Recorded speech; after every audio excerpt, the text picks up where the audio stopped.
ನಮಸ್ಕಾರ, police news 007ಗೆ ಸ್ವಾಗತ.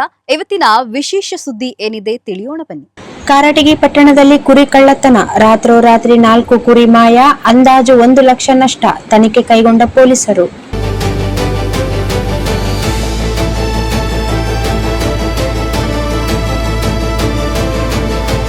ಪಟ್ಟಣದ ವಿವಿಧ ವಾರ್ಡ್ಗಳಲ್ಲಿ ಸೋಮವಾರ ಬೆಳಗಿನ ಜಾವ ಕುರಿ ಕಳ್ಳತನ ನಡೆದಿದ್ದು, ಒಟ್ಟು 4 ಕುರಿಗಳನ್ನು ಕಳ್ಳರು ಕದ್ದು ಪರಾರಿಯಾಗಿದ್ದಾರೆ. ಅಂದಾಜು 1 ಲಕ್ಷ ರೂಪಾಯಿ ನಷ್ಟವಾಗಿದೆ ಎಂದು ಮಾಲೀಕರು ಅಳಲು ತೋಡಿಕೊಂಡಿದ್ದಾರೆ. ಪಟ್ಟಣದ 6ನೇ ವಾರ್ಡ್ ನಿವಾಸಿ ದೇವರಾಜ್ ತಂದೆ ಗುರುಗಪ್ಪ ಅವರು ಸಾಕಿರುವ 3 ಕುರಿಗಳನ್ನು ಕಳ್ಳರು ಕದ್ದಿದ್ದಾರೆ. ಪ್ರತಿದಿನದಂತೆ ಸೋಮವಾರ ಬೆಳಗಿನ ಜಾವ ದನದ ಕೊಟ್ಟಿಗೆ ಸ್ವಚ್ಛಗೊಳಿಸಲು ಬಂದಾಗ ಕುರಿಗಳು ಇಲ್ಲದಿರುವುದನ್ನು ಕಂಡು ದಂಪತಿ ದಂಗಾಲಾಗಿದ್ದಾರೆ.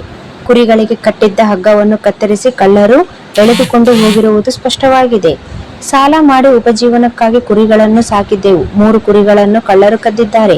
ದಯವಿಟ್ಟು ಪತ್ತೆ ಮಾಡಿಕೊಡಿ ಎಂದು ದೇವರಾಜ್ ಅವರು ಪೊಲೀಸ್ ಠಾಣೆಗೆ ದೂರು ನೀಡಿ ಕಣ್ಣೀರಿಟ್ಟಿದ್ದಾರೆ. ಇದೇ ವೇಳೆ 3ನೇ ವಾರ್ಡ್ನಲ್ಲೂ ಇನ್ನೋರ್ವ ವ್ಯಕ್ತಿಯ ಮನೆಯಿಂದ 1 ಕುರಿಯನ್ನು ಕಳ್ಳರು ಎತ್ತಿಕೊಂಡು ಹೋಗಿದ್ದಾರೆ. ಮಾಹಿತಿ ತಿಳಿದು ಸ್ಥಳಕ್ಕೆ ಆಗಮಿಸಿದ ಪೊಲೀಸರು ಪರಿಶೀಲನೆ ನಡೆಸಿದರು.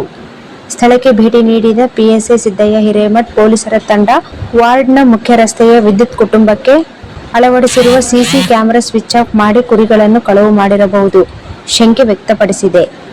ಪರಿಶೀಲಿಸಿ ಶೀಘ್ರದಲ್ಲಿ ಕಳ್ಳರನ್ನು ಪತ್ತೆ ಮಾಡುವ ಭರವಸೆ ನೀಡಿದ್ದಾರೆ. ಯಾರಿಗಾದರೂ ಅನುಮಾನಾಸ್ಪದ ವ್ಯಕ್ತಿಗಳು ಕಂಡುಬಂದರೆ ಮಾಹಿತಿ ನೀಡುವಂತೆ ಸಾರ್ವಜನಿಕರಲ್ಲಿ ಮನವಿ ಮಾಡಿದ್ದಾರೆ.